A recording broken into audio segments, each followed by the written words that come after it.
안녕하세요. 오늘은 2025년 6월 10일 화요일입니다. 교과 나눔 시간에 오신 여러분들을 진심으로 환영합니다. 이번 주는 2025년도 제2기 암기, 형상, 상징의 제11과 룻과 에스더를 살펴보고 있습니다. 기도드리고 오늘 화요일과 내용을 살펴보도록 하겠습니다. 기도하겠습니다. 하늘에 계시는 저희들의 아버지, 오늘 저희들과 함께 하심을 감사합니다. 이 시간에도 저희들 곁에 오셔서 우리와 함께 하시고 또 우리와 함께 하시는 그 임마누엘 하나님을 인하여 우리 마음에 하나님의 그 신 축복을 누리며 또 그것을 인하여 감사하며 찬양하며 경배하는 오늘 하루의 삶이 되게 도와주시옵소서. 오늘 이 시간 말씀 속에 살아서 우리에게 말씀하셨기를 간구드리오며 거룩하신 예수님의 이름으로 기도드렸습니다. 아멘. 오늘 화요일과의 제목은 구속자 보아스입니다. 오늘 룻기 4장에 나오는 보아스가 룻의 공식적인 남편이 되는 과정을 살펴보겠습니다. 룻기 3장에서 룻은 보아스에게 자신의 귀여운 물을 자가 되어달라고 청했습니다. 이 말의 의미는 룻은 보아스에게 나의 남편이 되어달라고 청한 것을 의미합니다. 즉 전 남편이 잃어버린 땅을 되찾아 달라는 요청이고, 그리고 전 남편의 혈통을 이어달라는 요청이기도 합니다. 이런 엄청난 희생이 담보되었음에도 불구하고 보아스는 룻의 청을 들어주기를 원했습니다. 그런데 귀여운 물을 자가 되기 위해서는 3가지 조건이 필요합니다. 우리가 그것을 한번 살펴보도록 하겠습니다. 첫째는 혈연적으로 제일 가까운 친척이어야 합니다. 가장 가까운 친척이 우선권을 가질 수가 있습니다. 그다음에 두 번째는 자원을 해야 합니다. 만약 본인이 원하지 않을 때는 그것을 거절할 수가 있습니다. 그리고 세 번째는 경제적인 능력이 있어야 합니다. 아무리 기업을 물을 자가 되기를 원한다고 할지라도, 그리고 가까운 친척이라 할지라도 형제의 잃어버린 땅을 되찾아 줄 능력이 없으면 기업 물을 자가 될 수가 없습니다.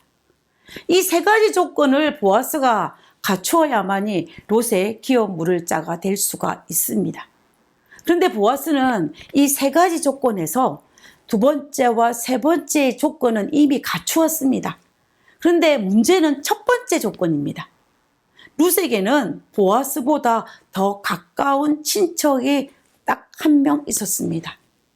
이 친척이 자신의 기업 물을 자의 권리를 포기해야만이 두 번째 가까운 친척인 보아스에게 이 권한이 넘어갈 수가 있는 것입니다. 보아스가 그리스도의 포상이라는 시각에서 본다면은 이 상황은 하나님과 사탄 사이에 벌어지는 선악의 대쟁투의 쟁점을 고스란히 보여준다라고 볼 수가 있습니다. 예수님은 우리를 사랑하시지만 우리와 더 가까운 친척인 사탄이 우리에 대한 권리를 주장하고 있기 때문입니다. 이 말이 무슨 말이냐면 인류가 범죄한 이후에 우리는 사탄의 손에 들어갔습니다.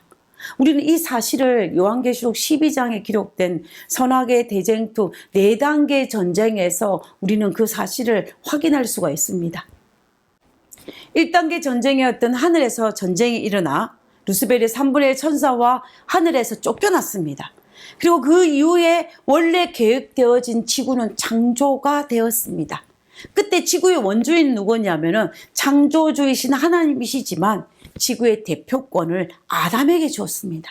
그런데 창세기 3장에 아담이 사탄의 유혹에 넘어감으로 말미암아 지구의 대표권은 아담에게서 사탄에게로 넘어갔습니다.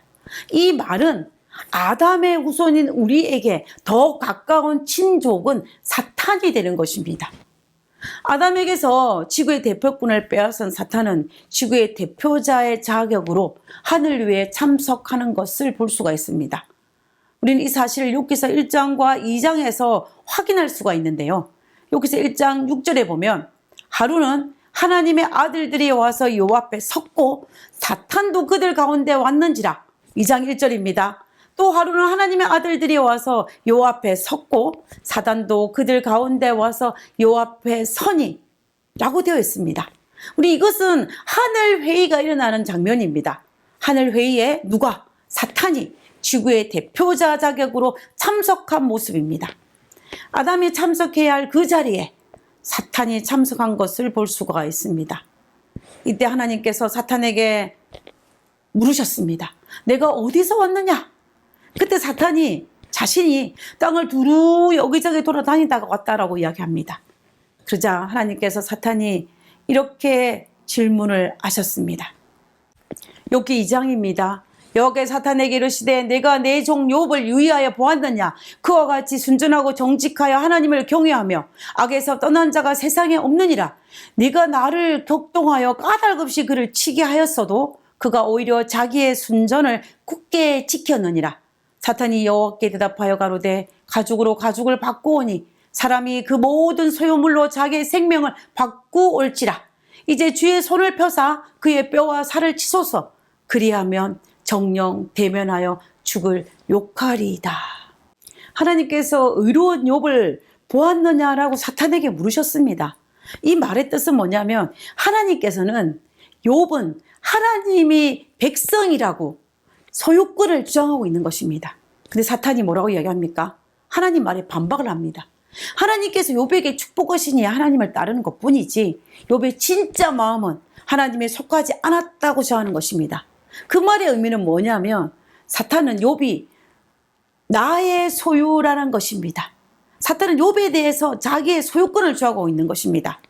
그래서 사탄은 욥이 하나님께서 복을 주시기를 따르는 것뿐이지 그에게서 축복을 만약에 거둔다면 과연 욥이 진짜 누구에게 충성을 하는지를 보자고 하나님께 도전장을 내민 것입니다. 만약에 욥이 사탄의 말대로 하나님께 배도했다면 누구의 소유가 되겠습니까? 사탄의 소유가 되는 것입니다. 그러나 충성했다면 욥은 하나님의 소유가 되는 것입니다. 그리고 유다서에는 이스라엘에게 잘 알려진 이야기, 즉 하나님 명령에 따라 모세가 장사된 이후에 그가 나중에 부활한 것에 대한 간단하게 언급되어 있는 부분이 있습니다. 이 내용은 성경에 자세히 언급되어 있지 않아서 정확하게 우리는 알 수는 없지만 분명한 것은 미가엘이 마귀와 모세의 시체를 두고 변론했다라는 이 본문을 통해서는 정확하게 알 수가 있는 것입니다. 유다서 1장 9절입니다. 천사장 미가엘이 모세의 시체에 대하여 마귀와 다투어 변론할 때에 감히 휘방하는 판결을 쓰지 못하고 다만 말하되 주께서 너를 꾸짖으시기를 원하노라 하였거늘. 우리가 이 장면에서 부조와 선지자에서는 이렇게 잘 묘사하고 있습니다. 그리스도께서 처음으로 죽은 자에게 생명을 주시려고 하였다.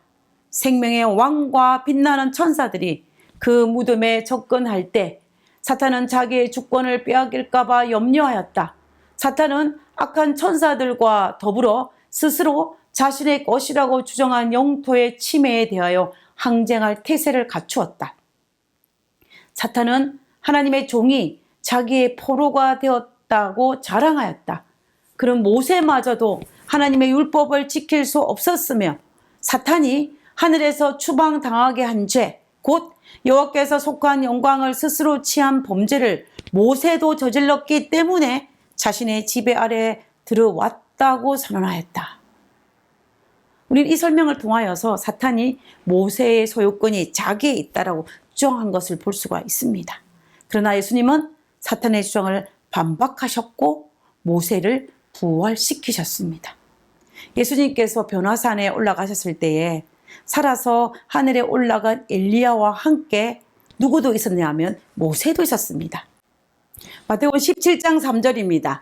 내 모세와 엘리야가 예수와 더불어 말씀하시는 것이 저희에게 보이거늘. 우리는 이 본문을 통하여서 유다서 1장 9절에 설명된 것처럼 모세의 시체를 두고 모세의 소유권을 두고 그리스도와 사탄 사이에 변론이 있었고 그리스도가 이겼다는 것을 알 수가 있습니다. 그 결과 모세는 부활하셨고 변화산에서 엘리야와 함께 예수님을 찾아올 수 있었던 것입니다. 왜냐하면 이 지구의 원주인은 누구입니까? 예수님이기 때문에 가능한 것입니다.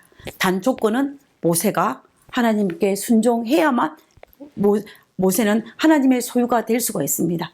그러나 그와 반대로 아담이 범죄함으로 말미암아 죄의 싹을 물려받은 우리가 범죄한다면 우리의 소유권은 사탄이 될 수 있는 것입니다. 우리는 이 모든 사실을 통해서 사탄이 아담을 유혹하여 범죄함으로 지구의 소유권을 아담에서 빼앗아 자신이 이 지구의 소유권이라고 주장하고 있는 것입니다. 그런 측면에서 볼 때 우리가 사탄과 더 가까운 친척일 수는 있습니다.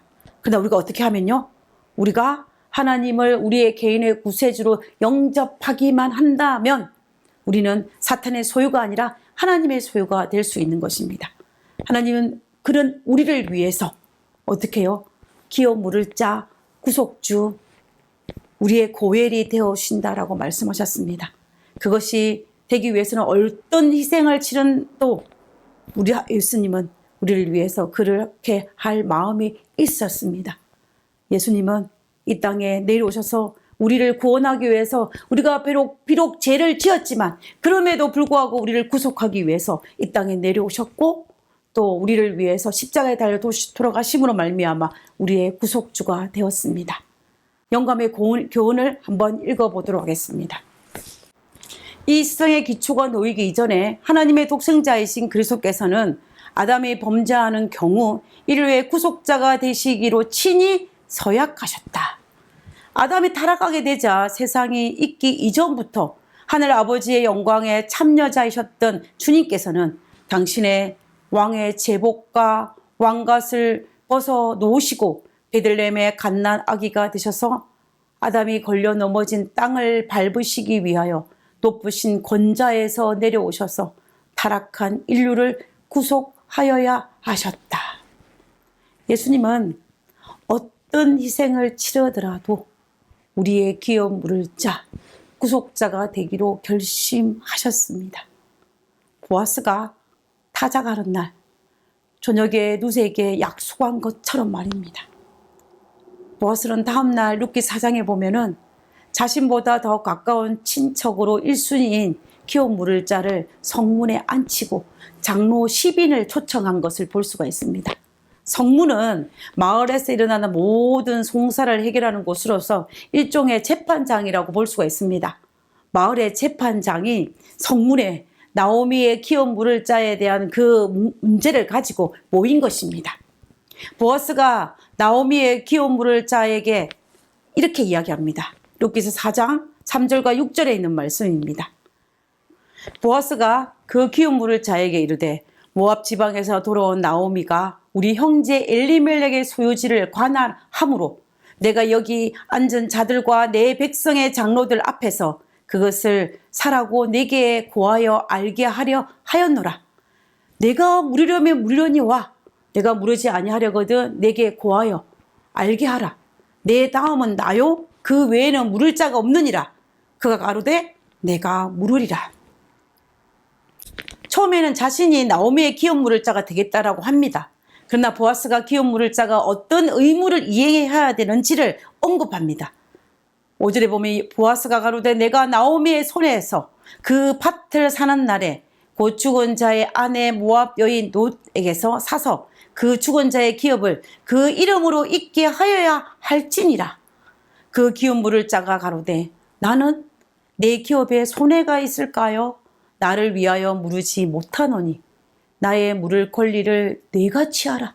나는 물으지 못하겠노라.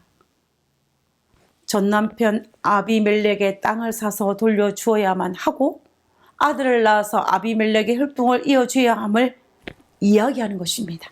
그러자 1순위였던 기업 물을 자는 자신에게 손해가 있을까 하여 하지 못하겠다라고 이야기합니다. 말을 바꾼 것입니다. 다시 말하면 내 것을 희생하고 싶은 마음이 없는 것입니다. 권리는 누리고 싶은데 의무는 이행하고 싶지 않은 것입니다. 그래서 그는 못한다라고 이야기했습니다. 그 증거로 자신이 신고 있는 신을 벗어서 던짐으로 자신이 기업 물을 자의 특권을 포기한다고 표현을 했습니다. 그래서 2순위였던 보아스가 나오미의 기업 물을 자가 될 수가 있었습니다. 보아스는 오직 나오미와 룻을 위하여 자신의 희생을 감수하고 기업 물을 자가 되어 주었습니다. 마찬가지로 우리의 구속자이신 예수님도 우리를 위하여 자원하여 우리의 기업 물을 자 구속주 고엘이 되어 주셨습니다. 그래서 자원하여 이 땅에 내려오셨고 자원하여 이 땅에 사심으로 자원하여 십자가에 달려 돌아가셨습니다. 그러므로 자원하여 우리의 구속주가 되신 것입니다. 그러자 사탄은 아담에게서 빼앗은 소유권을 예수님에게 넘겨줄 수밖에 없는 것입니다. 이 부분을 기록한 성경절이 요한계시록 12장 10절에 있는 말씀입니다.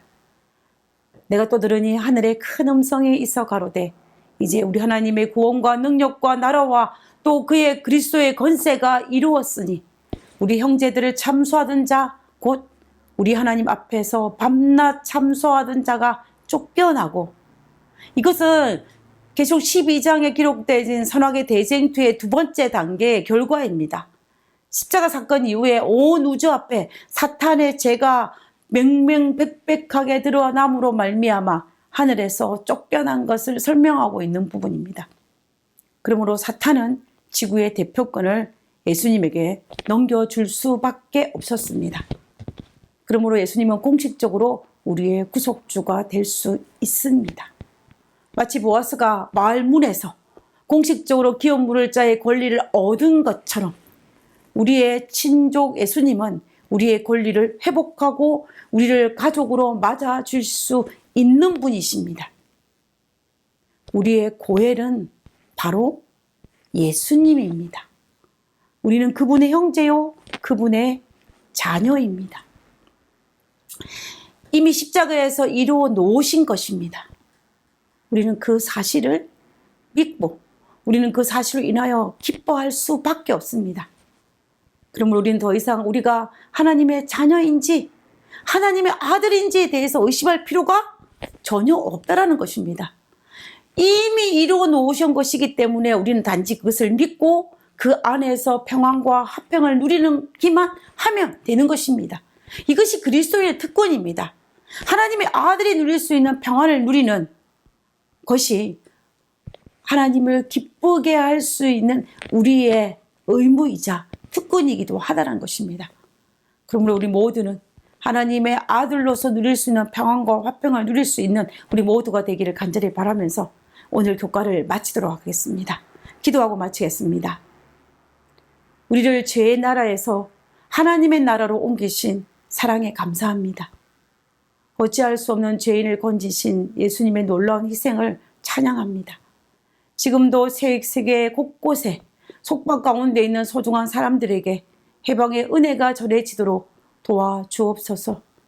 하늘에 계신 아버지, 이 복된 기별을, 이 축복된 기별을 우리가 잘 이해하고 소화하고 우리의 삶 속에서 드러낼 수 있도록 주여 도와주시옵소서. 그뿐만 아니라 이 복된 기별을 온 세계에 전파할 수 있는 일에 참여할 수 있도록 도와주시옵소서. 우리가 기도로, 우리의 재물로, 우리의 육신으로 이 일에 동참으로 마음으로 말미암아 세상의 기별이 속히 온 세계에 전달되므로 예수님께서 약속하신 속히 재림할 수 있는 그 모습을 바라보는 저희들 될 수 있도록 도와주시옵소서. 주님께서 우리와 함께 하심을 감사드리오며 거룩하신 예수님의 이름으로 기도드렸습니다. 아멘.